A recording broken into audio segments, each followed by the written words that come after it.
Você já olhou para o reflexo no espelho e teve a impressão de que ele se moveu sozinho? Já pensou que, no momento em que pisca, algo do outro lado também pisca, mas não é você?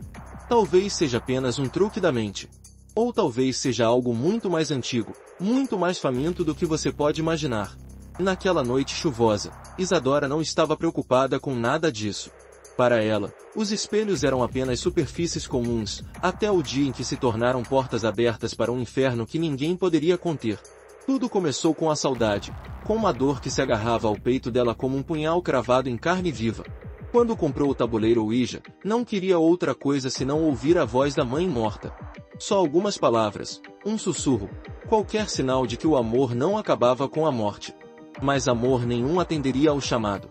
Isadora não sabia que, naquela madrugada, o vidro da mesa não só ampliaria seu desejo como serviria de convite para outra coisa, algo que aguardava apenas uma brecha. A primeira resposta que recebeu soou como uma carícia, uma pequena vibração na madeira, uma sensação de presença. Mas quando a vela piscou e a superfície refletiu aquele vulto que não era dela, Isadora percebeu que havia aberto um caminho que não conseguiria fechar. E o reflexo sorriu. Não era o sorriso de sua mãe. Não era humano. A partir desse instante, cada espelho da casa, o do corredor, o do banheiro, o pequeno retângulo sobre a penteadeira, passou a vibrar. Cada superfície refletora pulsava como uma ferida aberta. E a coisa, seja lá o que fosse, não precisava mais da permissão de ninguém. Bastava que alguém olhasse para dentro do vidro por tempo suficiente para que ela passasse. Naquela mesma noite, enquanto Isadora dormia no sofá, sons começaram a ecoar pelos corredores. Um arranhar persistente, como unhas compridas riscando o azulejo. Quando ela abriu os olhos, viu que o espelho do corredor estava coberto de um vapor estranho, uma névoa que se agitava de dentro para fora. E no meio daquela névoa, duas mãos finas se apoiavam no lado interno da superfície, pressionando contra o vidro até ele rachar. Ela se levantou, mas o corpo não respondia como deveria. Era como se o ar tivesse ficado pesado, grudado na pele, empurrando-a de volta ao sofá. Os cacos começaram a se abrir, formando pequenas fendas negras. Dali, algo começou a rastejar, um vulto disforme, todo feito de sombras que pareciam engolir a luz do abajur. O som que vinha do espelho era quase um sussurro. Mas dentro daquele sussurro, Isadora reconheceu seu nome. O tabuleiro, sobre a mesa de vidro, tremia sozinho. As letras entalhadas reluziam na penumbra, como se estivessem vivas. A planchete se movia devagar, arrastando-se por sílabas que ela não tinha coragem de ler em voz alta. O reflexo da criatura no espelho rachado pareceu erguer o rosto, um rosto que não tinha feições, só uma superfície escura e brilhante onde a boca deveria estar. Quando a boca se abriu, o som preencheu todo o quarto. Não era um grito, nem uma fala. Era um eco profundo que parecia vir de muito longe, de um lugar onde nenhum humano deveria chegar. Era o som de algo que esperou tempo demais para ser solto. E agora que estava do outro lado, nada poderia mandá-lo de volta. Se gostar dessa história, confira outras aqui do canal e comente o que achou. Se inscreva no canal. Ative o sininho. A casa onde Isadora morava parecia ter parado no tempo depois da morte da mãe. Era um sobrado antigo, com paredes amarelas e piso de madeira que rangia a cada passo. Os móveis, quase todos herdados dos avós, davam ao ambiente um cheiro de passado, uma mistura de mofo, verniz envelhecido e lembranças que ninguém queria perturbar. No centro da sala ficava a grande mesa de vidro. Desde pequena, Isadora achava estranho como aquela superfície parecia sempre tão limpa, refletindo tudo com perfeição exagerada. A mãe costumava cobri-la com toalhas pesadas para não ver o reflexo à noite. Mas depois que a doença a levou, Isadora se acostumou a deixar o tampo exposto. Talvez fosse a forma inconsciente de manter algum contato. Uma maneira de sentir que, de algum modo, ela ainda estava ali. Era uma menina de 16 anos, cabelos pretos compridos que viviam presos em um rabo de cavalo. Os olhos escuros sempre tinham um brilho triste, como se ela carregasse uma saudade impossível de apagar. Quando não estava estudando, passava horas olhando o retrato da mãe sobre o aparador, uma fotografia antiga, onde a mulher sorria, segurando Isadora bebê no colo. Às vezes, a garota sussurrava perguntas ao retrato, na esperança de ouvir respostas. Mas o silêncio era tudo que vinha de volta. Na escola, ela era conhecida por ser calada demais. Alguns colegas diziam que Isadora conversava sozinha pelos corredores. Outros, que ela tinha algo estranho no olhar. Mas ninguém sabia do vazio que a consumia quando chegava em casa e encontrava todos os cômodos mergulhados em sombras. Ninguém sabia das noites em que chorava no chão da sala, com o tabuleiro Ouija apoiado sobre a mesa de vidro, esperando que alguma letra tremesse sob seus dedos. O tabuleiro tinha sido comprado na única loja esotérica do centro. Uma vitrine minúscula, entupida de velas, incensos e cristais. O dono, um homem baixo e careca com olhos avermelhados, não parecia surpreso quando ela pediu o Ouija. Apenas arqueou uma sobrancelha, como se aquilo acontecesse com mais frequência do que deveria. Tem certeza do que vai fazer? Ele perguntou, entregando o embrulho. Eu só quero falar com a minha mãe, disse Isadora, com a voz embargada. Às vezes, quem responde, não é quem você espera, alertou ele, quase num sussurro. Mas a dor dela era maior do que qualquer aviso. Naquela mesma noite, Isadora se trancou em casa, apagou todas as luzes e acendeu 3 velas ao redor da mesa. O silêncio era tão profundo que conseguia ouvir a própria respiração. Quando pousou as mãos sobre a planchete, os dedos tremeram. Mesmo assim, ela perguntou, Mãe, você está aí? Durante alguns segundos, nada aconteceu. Então a planchete se moveu 1 centímetro. Só um deslize mínimo, mas suficiente para fazer o coração dela disparar. As lágrimas vieram antes que conseguisse segurar. Ela repetiu a pergunta, a voz rouca, Mãe, sou eu. É a Isadora. O vidro da mesa refletia tudo. O rosto molhado, as velas tremulando, o contorno trêmulo da planchete. Quando ela ergueu os olhos, teve a impressão de ver um vulto no reflexo, uma forma pálida, muito alta, parada bem atrás da cadeira onde ela se sentava. Ela piscou, e a forma sumiu. Isadora respirou fundo, convencida de que era apenas o medo pregando peças. Mas no fundo, algo sussurrava que a saudade tinha aberto uma porta que jamais deveria ser tocada. Naquela noite, enquanto o vento batia contra os vidros da janela, o tabuleiro permaneceu sobre a mesa, imóvel, silencioso. Mas o reflexo não estava quieto. As velas tremiam como se algo respirasse dentro do vidro, tentando sair. E, do outro lado, olhos invisíveis se abriam pela primeira vez em muitos anos. No dia seguinte, Isadora acordou com a estranha sensação de que alguém a observava. O quarto estava banhado por uma luz cinzenta que tornava tudo pálido, como se o mundo tivesse perdido a cor durante a madrugada. Quando se levantou, sentiu o frio subir pelos pés descalços, passando pelos joelhos até enrijecer a nuca. O tabuleiro continuava na sala. A planchete repousava no centro, como se nunca tivesse se movido. Mas quando ela se aproximou, viu algo que não estava ali na noite anterior, um traço comprido riscando o vidro da mesa. Uma fissura fina, quase imperceptível, que começava bem debaixo do tabuleiro e seguia até a borda. Isadora passou o dedo sobre a marca, e um calafrio percorreu sua espinha.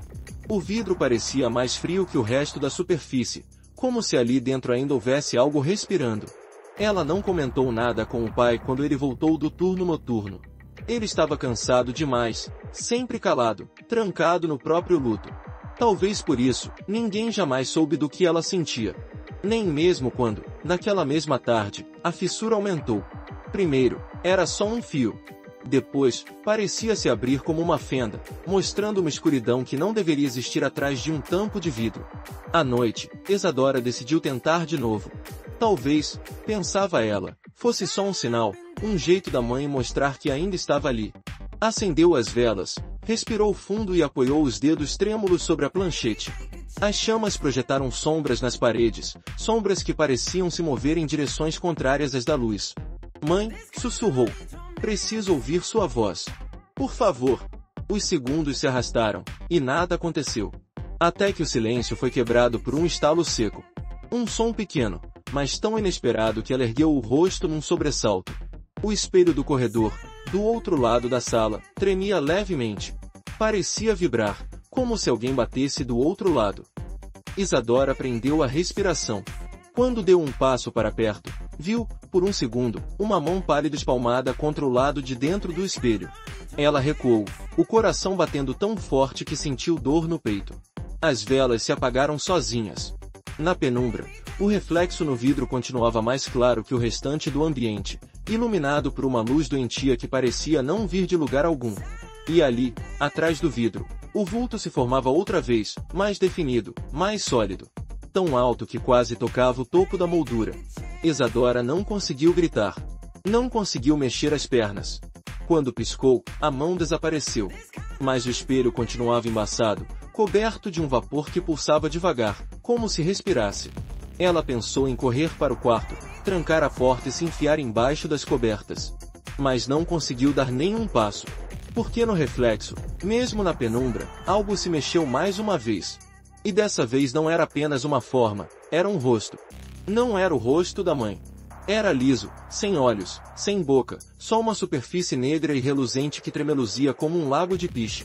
Ainda assim, ela sabia que aquilo olhava de volta. Naquela madrugada, Isadora ouviu passos se arrastando pela casa.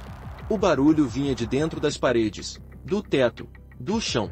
E todas as vezes que ela tinha coragem de encarar algum espelho, via a mesma figura, aproximando-se a cada aparição.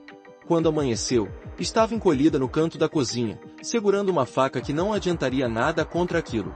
Ela pensou em quebrar todos os espelhos.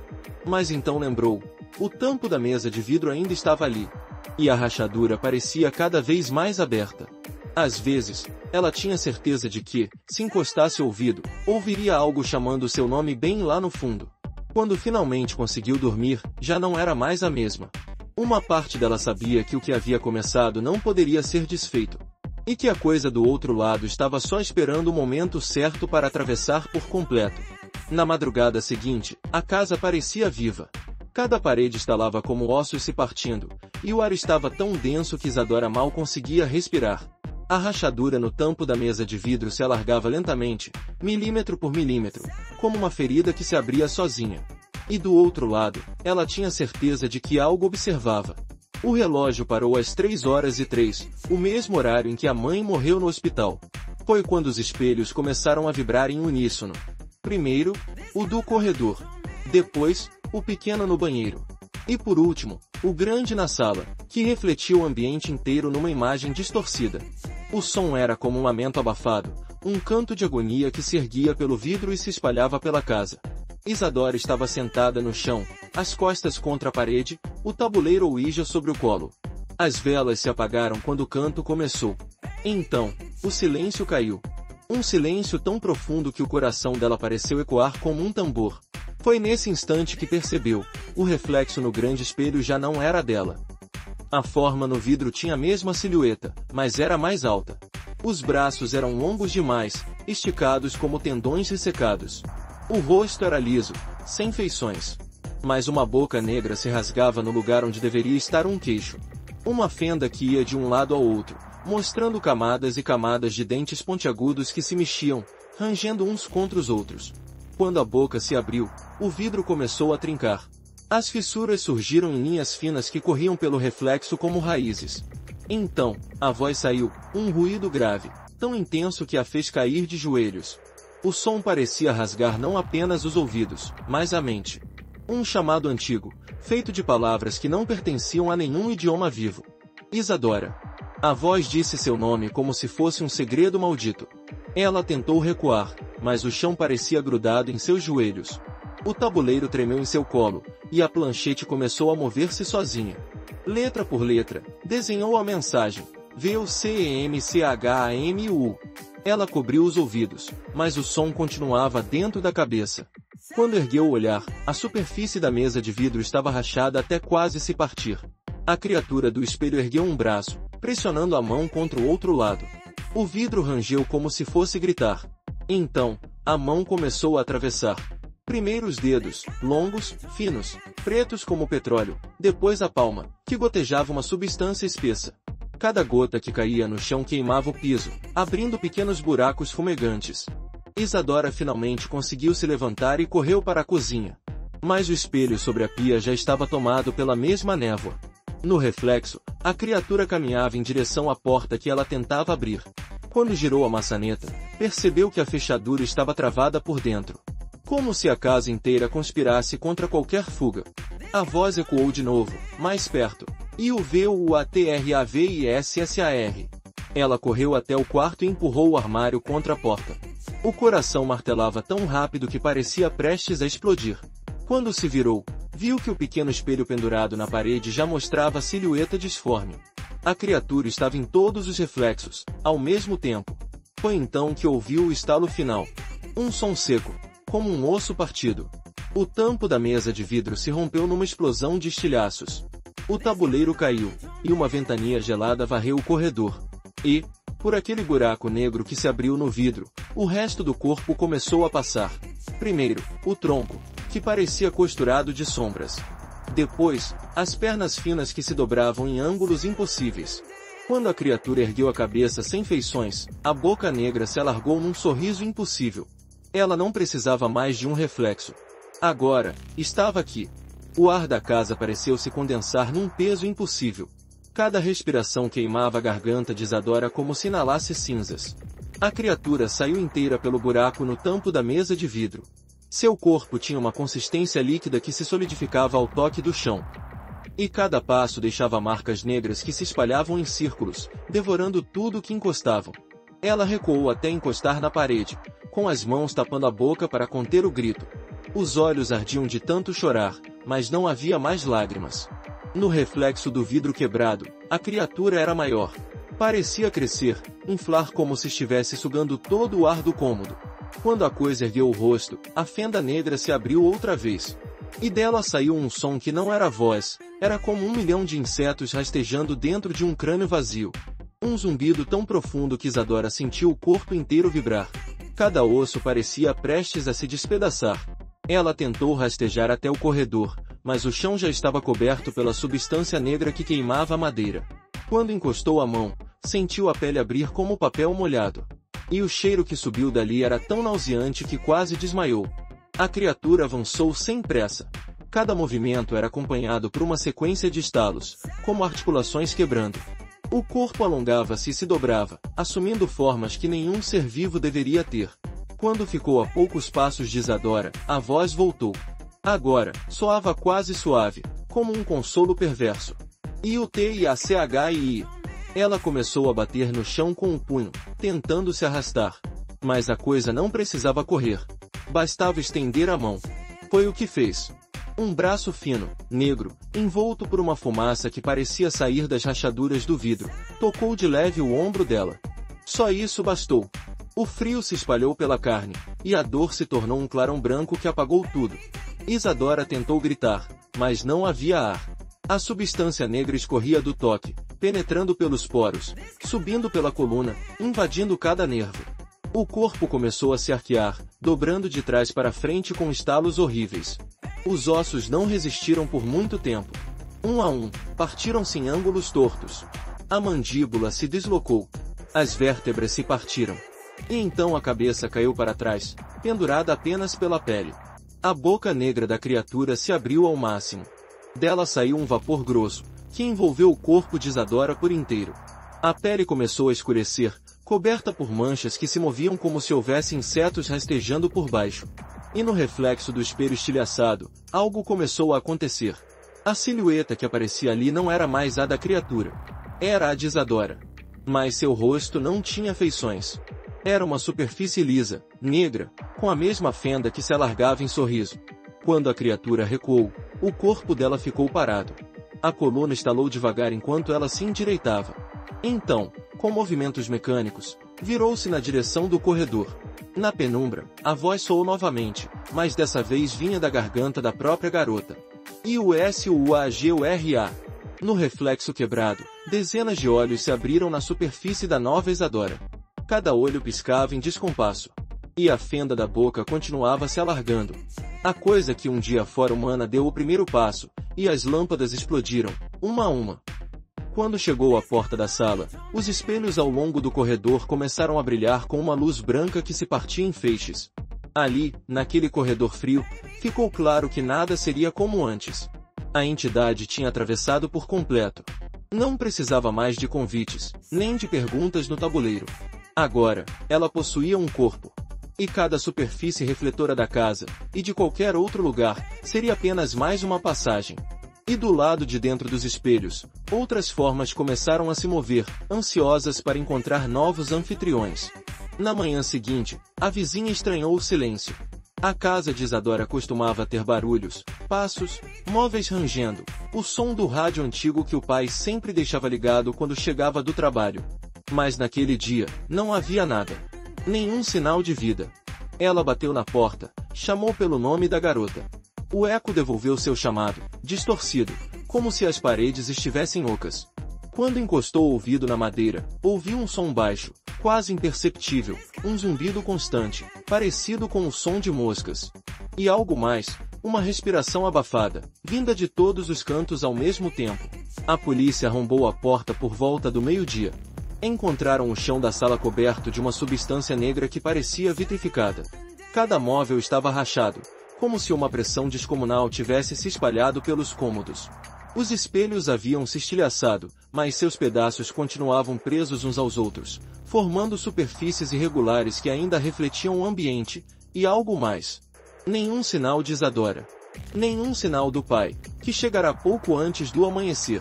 Apenas rastros de passos finos, compridos, que cruzavam cada cômodo. E o tabuleiro Ouija, partido em duas metades sobre a mesa de vidro destruída, sua superfície manchada por marcas de mãos negras que ninguém conseguiu explicar. Mas foi no banheiro que o policial mais jovem viu aquilo que o fez largar a lanterna e correr para vomitar no quintal. O espelho sobre a pia não estava quebrado como os outros. Ele continuava inteiro, limpo. Só que no reflexo havia algo diferente. O corredor, iluminado por uma luz branca que não existia na realidade. E bem no centro do vidro, uma figura parada. Ela tinha o tamanho e a forma de uma garota. Vestia o pijama que Isadora usava na noite anterior. Mas o rosto era apenas uma superfície negra, lisa como piche. Quando o policial se aproximou, a figura ergueu a cabeça. A fenda onde deveria estar a boca se abriu devagar, num sorriso que parecia impossível. Ele recuou, tremendo. O reflexo esticou a mão, pressionando a palma contra o outro lado do vidro. A mancha negra começou a se espalhar pelo espelho, cobrindo tudo. E no instante antes de a imagem desaparecer, dezenas de olhos se abriram na pele lisa daquela coisa. Cada olho fixou-se no policial que gritava, e uma voz ecoou de dentro do vidro partido. A equipe de perícia retirou o espelho do banheiro. Ele foi trancado num depósito policial, mas ninguém teve coragem de entrar para fotografá-lo. Alguns dizem que, à noite, a luz do corredor acende sozinha. E quem se aproxima jura ouvir passos leves, acompanhados de uma voz que sussurra nomes que não deviam ser conhecidos. Se gostou dessa história, confira outras aqui do canal e comente o que achou. Se inscreva no canal. Ative o sininho para não perder os próximos contos sombrios.